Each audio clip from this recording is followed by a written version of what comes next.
વંદે માતરમ વિદ્યાર્થી મિત્રો, આપણે આગળના વિડીયોમાં જોયું ચેપ્ટર 9 સુધી.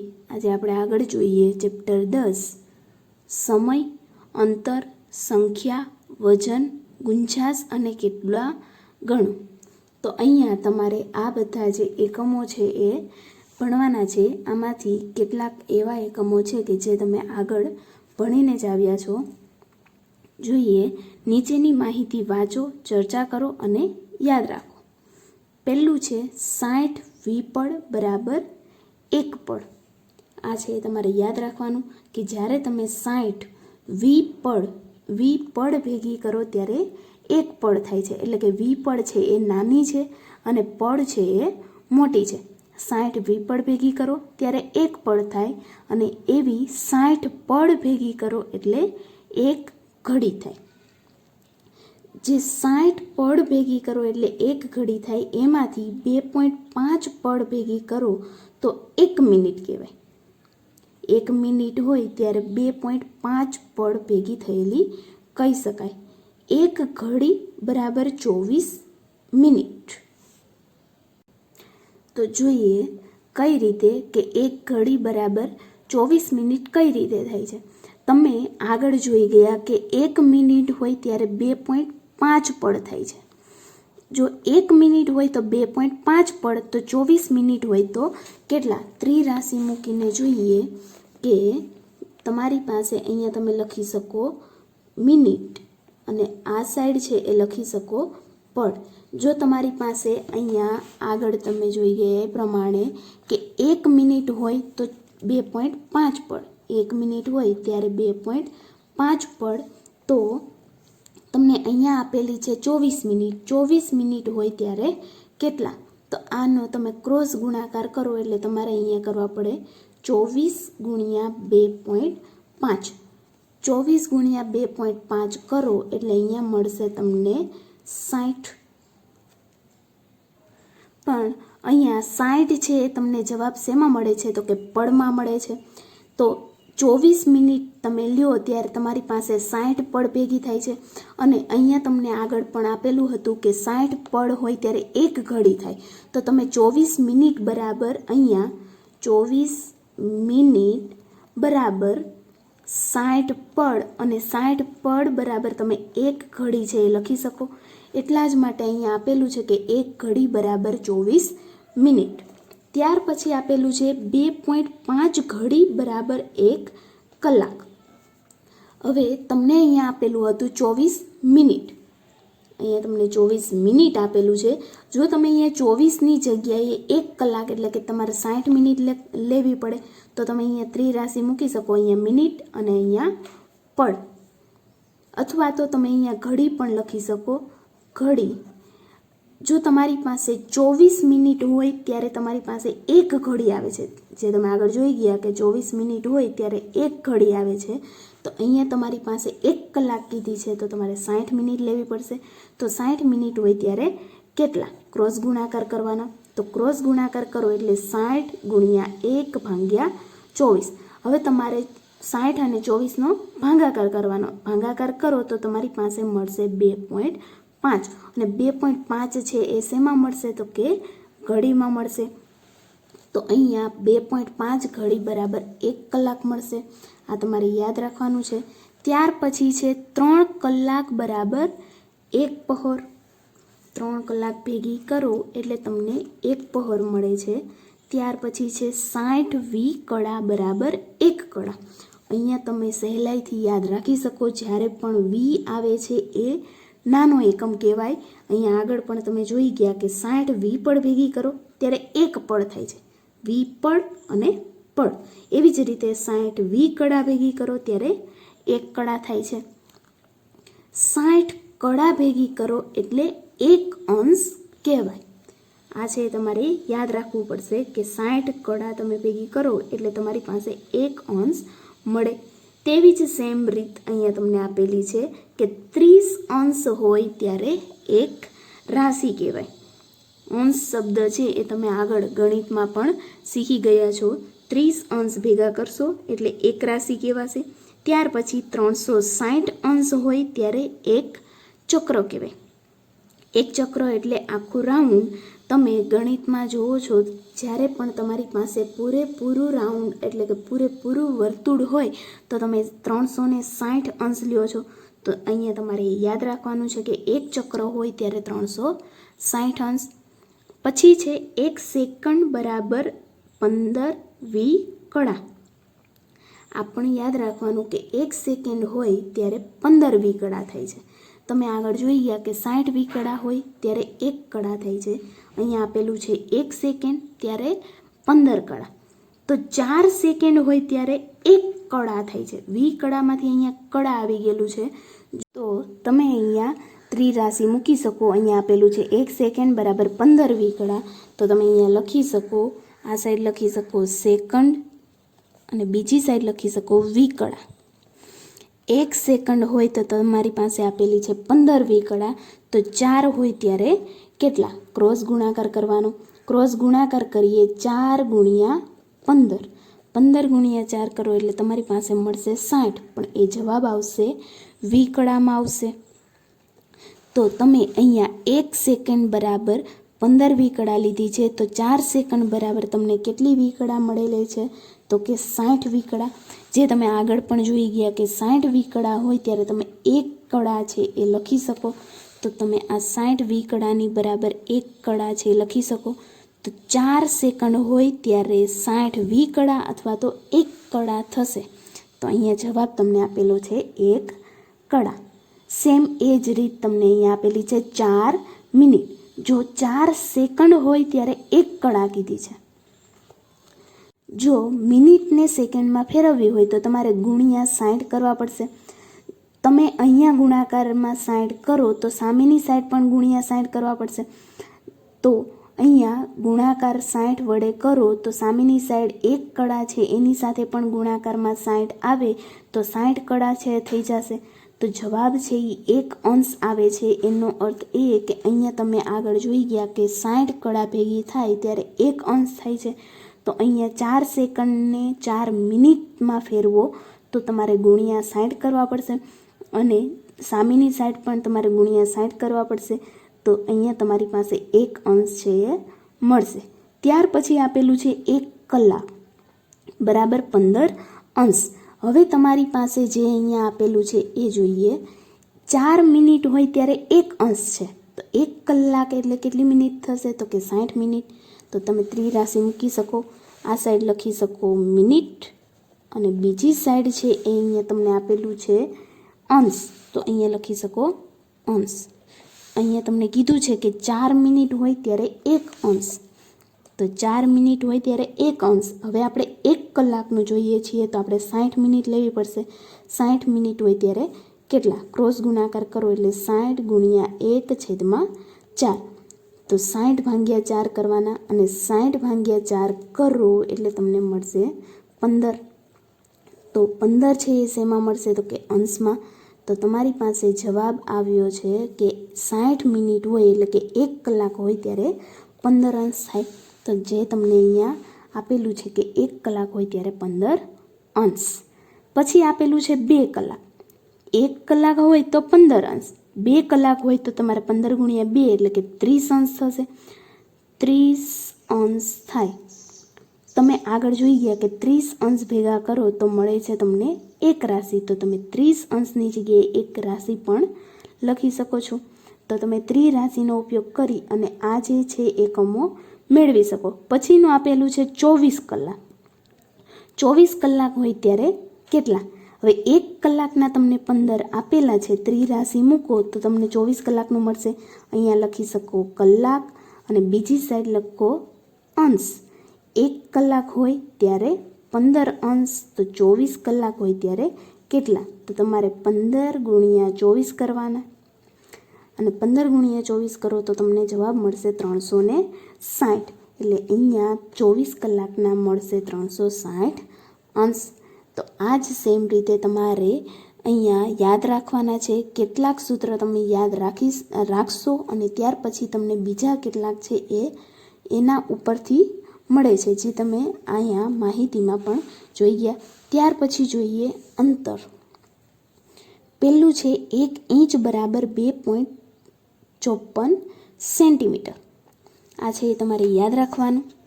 ત્યાર પછી તમે આ જે છે એ શીખી ગયા છો કે 10 મિલીમીટર બરાબર 1 સેન્ટીમીટર, જે તમે સ્કેલમાં જુઓ છો. ત્યાર પછી આપેલું છે 1 મીટર બરાબર 39.37 ઇંચ. એ કઈ રીતે? તો તમે આ સૂત્ર ઉપરથી અહીંયા આ સૂત્ર છે એ મેળવી શકો છો. અહીંયા 1 મીટર બરાબર તમે 100 સેન્ટીમીટર પણ લઈ શકો છો.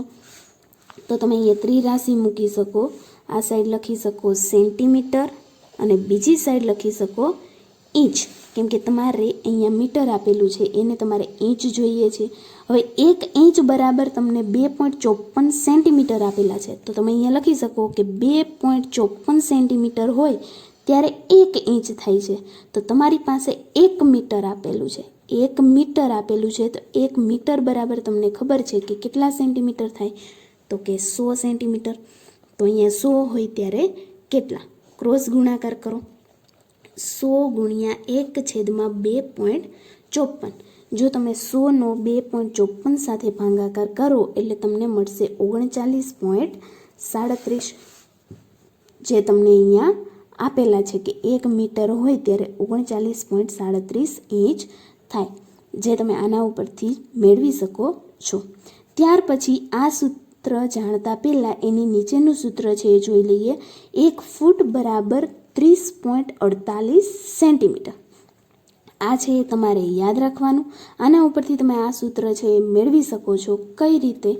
તો તમને અહીંયા આપેલું છે ચોરસ ફૂટ. જ્યારે પણ તમે ચોરસ ફૂટ લખો છો, આગળ ચો છે એ લખેલું હોય એનો અર્થ એ કે તમારી પાસે છે એક ક્ષેત્રફળ છે. એક ચોરસ ફૂટ આપેલું છે એટલે કે 1 ફૂટ અહીંયા અને 1 ફૂટ આ સાઈડ. એવી રીતે તમે બંનેનો ગુણાકાર કરો એટલે 1 ચોરસ ફૂટ છે એ મળશે. તો સેમ રીત તમારે અહીંયા પણ કરવાની. ચોરસ સેમી આપેલા છે તો 30.48 ગુણ્યા 30.48 કરવાના. તમે 30.48 ગુણ્યા 30.48 કરશો એટલે તમને મળશે 929 ચોરસ સેમી. તો તમે પરીક્ષામાં જો તમને યાદ ન હોય તો તમે આ સૂત્ર ઉપરથી આ ચોરસ ફૂટવાળું એટલે કે ચોરસ સેમીવાળું સૂત્ર છે એ મેળવી શકો છો. ત્યાર પછી જોઈએ 10 સેમી બરાબર 1 ડેસીમીટર. આ છે એ તમારે યાદ રાખવાનું. ત્યાર પછી 10 મીટર બરાબર 1 ડેકામીટર. 1 વાર બરાબર 3 ફૂટ. 1 માઇલ બરાબર 1609 મીટર. 1 માઇલ બરાબર 1.61 કિલોમીટર. આ જે મીટર છે એને તમે કિલોમીટરમાં ફેરવેલું છે, એટલે કે એક સૂત્ર યાદ રાખશો તો એના ઉપરથી આ બીજું સૂત્ર છે તમે આપમેળે યાદ રાખી શકો. ત્યાર પછીનું છે સંખ્યા. સંખ્યા છે એને તમે નંગ પણ કહી શકો. 12 નંગ હોય ત્યારે 1 ડઝન. જે તમે નાનેથી શીખતા આવો છો કે 1 ડઝન હોય ત્યારે 12 નંગ છે એ આવે છે. 144 નંગ હોય ત્યારે 1 ગ્રોસ. હવે આ બે સૂત્રમાંથી કોઈ પણ એક સૂત્ર યાદ રાખશો એટલે બીજું છે એ આપમેળે યાદ રહી જશે. કઈ રીતે? હવે ધારો કે તમને આ સૂત્ર આવડે છે કે 144 નંગ હોય ત્યારે 1 ગ્રોસ. તો 144 એટલે 12 ગુણ્યા 12 તમે લખી શકો, અને 12 હોય ત્યારે તમે ડઝન છે એ લખી શકો છો. ડઝન. તો 12 ડઝન ભેગા કરો એટલે 1 ગ્રોસ છે થઈ જશે. 12 ડઝન બરાબર 1 ગ્રોસ. 144 નંગ બરાબર 1 ગ્રોસ. ડઝન છે એની જગ્યાએ તમે 12 લખી શકો, પણ ગુણાકાર કરવો પડે. ત્યાર પછી છે 20 નંગ બરાબર 1 કોડી. 1 રીમ બરાબર 500 કાગળ. 500 કાગળની જથ્થો છે તમે ભેગો કરો ત્યારે 1 રીમ છે એવું કહી શકાય. 24 કાગળ ભેગા કરો એટલે 1 ઘા કહી શકાય. ત્યાર પછી છે વજન. 1 પાઉન્ડ બરાબર 0.45 કિલોગ્રામ. આ છે એ તમારે યાદ રાખવાનું. આ યાદ રાખશો તો એના ઉપરથી તમને આ સૂત્ર છે એ મળી જશે. કઈ રીતે? તમને આપેલું છે 1 પાઉન્ડ બરાબર 0.45 કિલોગ્રામ. તો 1 કિલોગ્રામ બરાબર કેટલા? ત્રિરાશિ છે એ તમે મૂકી શકો. તમે અહીંયા ત્રિરાશિ મૂકો. તમને અહીંયા આપેલું છે કિલોગ્રામ અને પાઉન્ડ. તો કિલોગ્રામ લખી શકો, કિલોગ્રામ, અને અહીંયા આવશે પાઉન્ડ. 1 અહીંયા તમને આપેલું છે 0.45 કિલોગ્રામ. 0.45 કિલોગ્રામ હોય ત્યારે 1 પાઉન્ડ કહેવાય છે. તો તમને આપેલું છે 1 કિલોગ્રામ, તો 1 કિલોગ્રામ હોય ત્યારે કેટલા?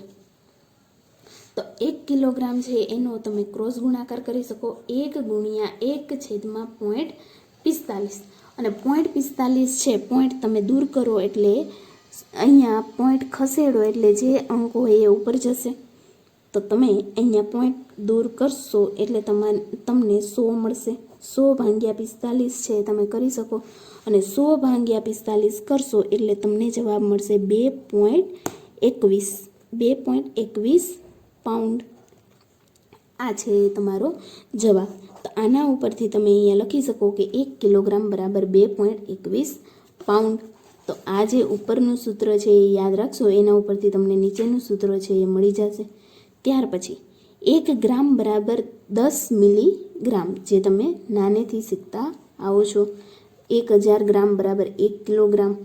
100 કિલોગ્રામ બરાબર 1 ક્વિન્ટલ. આ છે એ નવું છે, એ તમારે યાદ રાખવાનું છે. 20 કિલોગ્રામ બરાબર 1 મણ, એ પણ તમે શીખતા આવો છો. 1 ટન બરાબર 1000 કિલોગ્રામ. 1 તોલો બરાબર 11.66 ગ્રામ.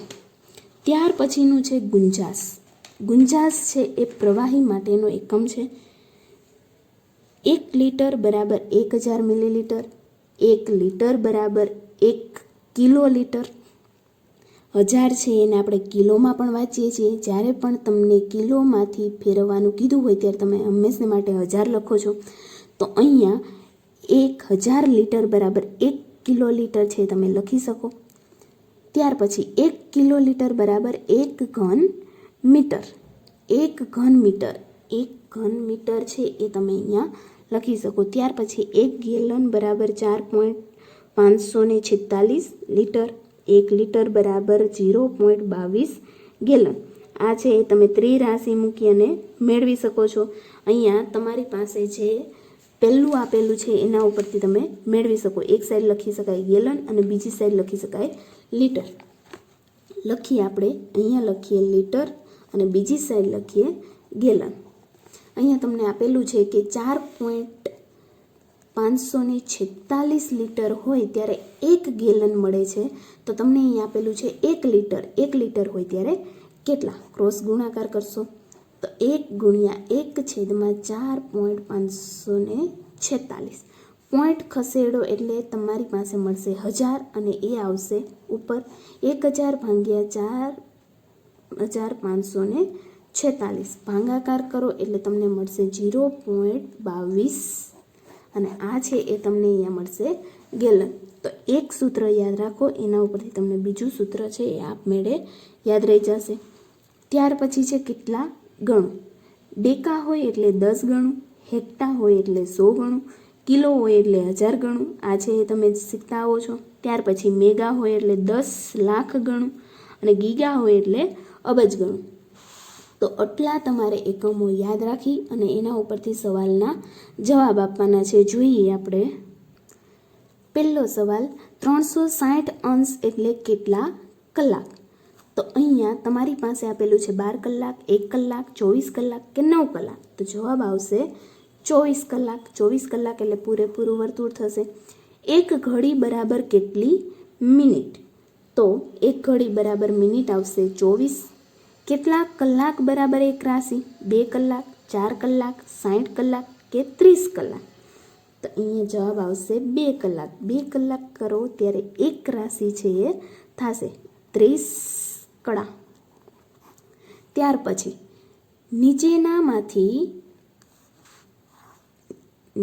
નીચેનામાંથી અંતરનો એકમ કયો નથી? માઇલ, ઇંચ, ગ્રોસ કે ડેકામીટર?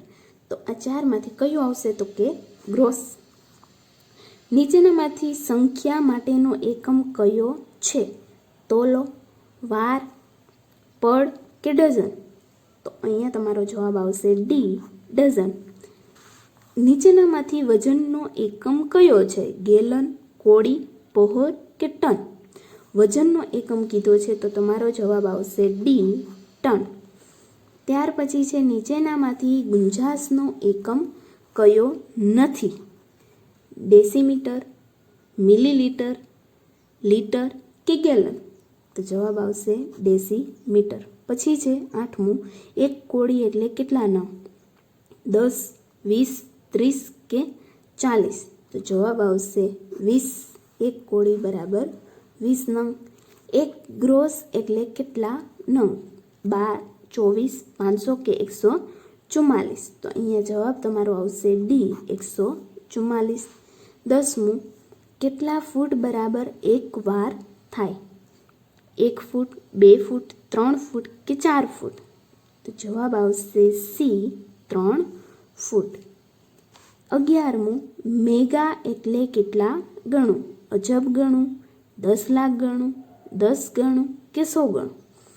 તો તમારો જવાબ આવશે બી, 10 લાખ ગણું. પછી 12મું, હેક્ટા એટલે કેટલા ગણું? 10 ગણું, 100 ગણું, 1000 ગણું કે અજબ ગણું? તો જવાબ આવશે બી, 100 ગણું. ત્યાર પછી 1 ગેલન બરાબર કેટલા લીટર?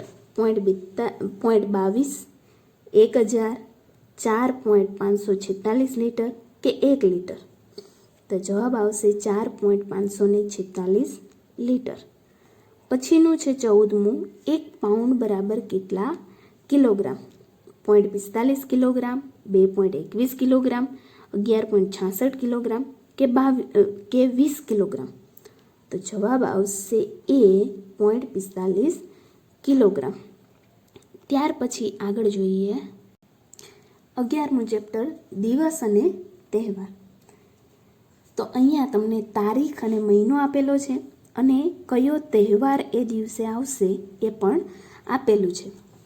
જાન્યુઆરીથી સ્ટાર્ટ કરી અને ડિસેમ્બર સુધીનું આપેલું છે. જોઈએ પહેલી જાન્યુઆરી એ છે એ ખ્રિસ્તી લોકોનું નૂતન વર્ષ એટલે કે નવું વર્ષ છે, એની શરૂઆત થાય છે.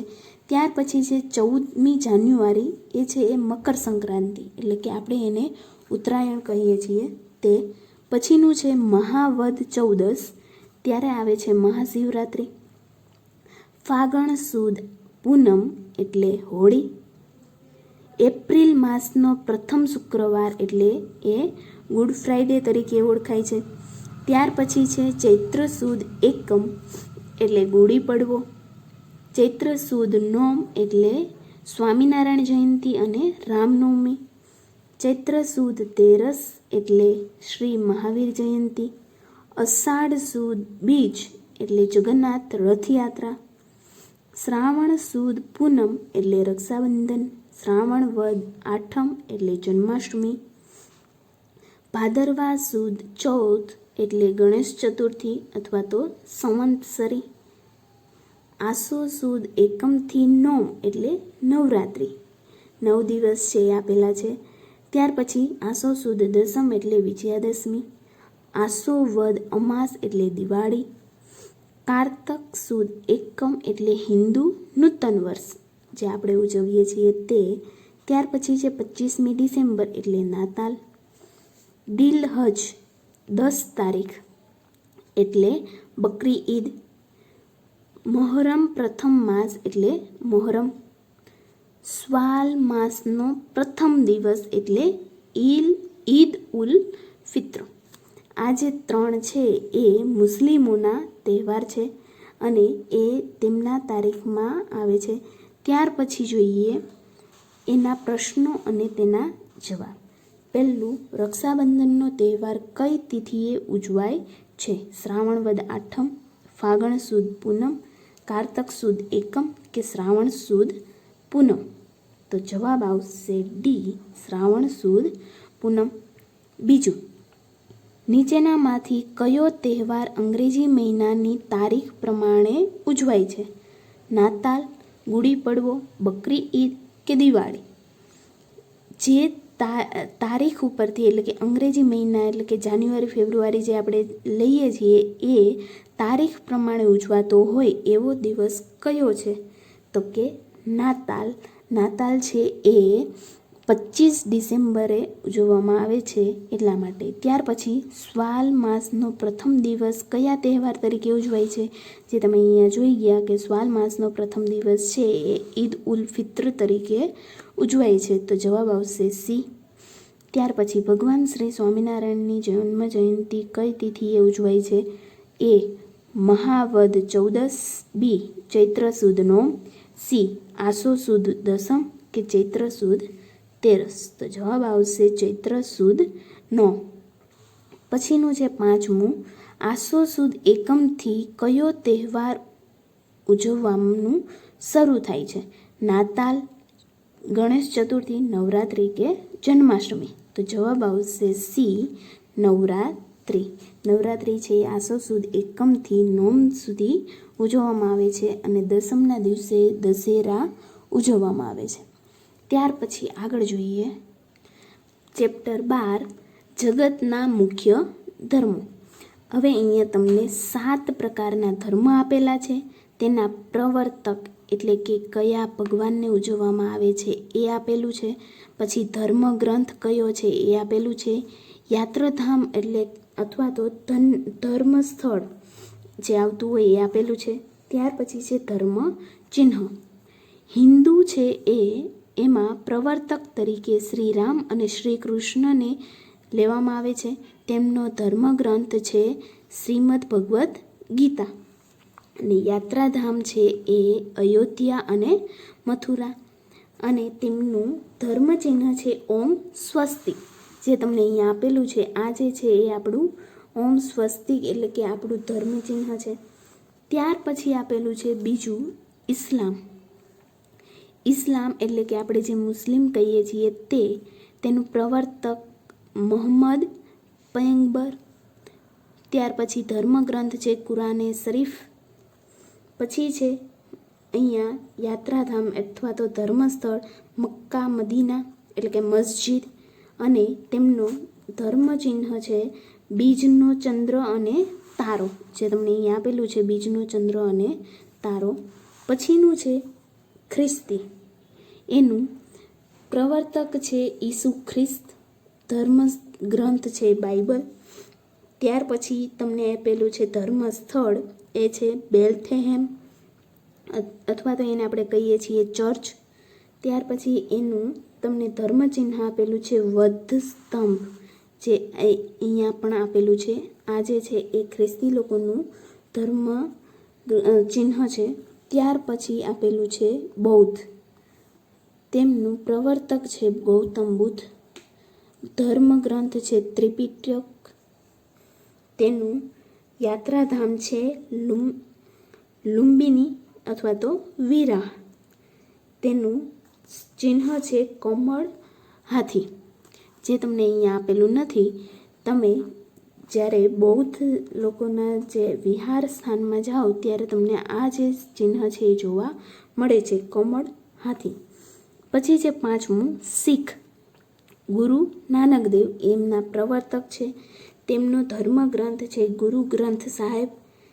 તેને ધર્મ સ્થાન છે એટલે કે યાત્રાધામ છે એ તલવંડી, જેને આપણે ગુરુદ્વારા તરીકે પણ ઓળખીએ છીએ. તેમનું ધર્મ ચિહ્ન છે તલવાર કિરપાણ, જે તમને અહીંયા આપેલું છે. આ જે છે એ એમનું ધર્મ ચિહ્ન છે. ત્યાર પછી છે પારસી. તેમના પ્રવર્તક છે અસૌજરથુષ્ટ. ધર્મ ગ્રંથ છે જન અવેસ્તા, જે તમે આગળના ચેપ્ટરમાં પણ જોઈ ગયા કે એક તમને ચિત્ર આપેલું હતું અને એ કયું ચિત્ર છે એ તમારે ઓળખવાનું હતું. એમાં જંદ અવેસ્તા નામનું પુસ્તક હતું.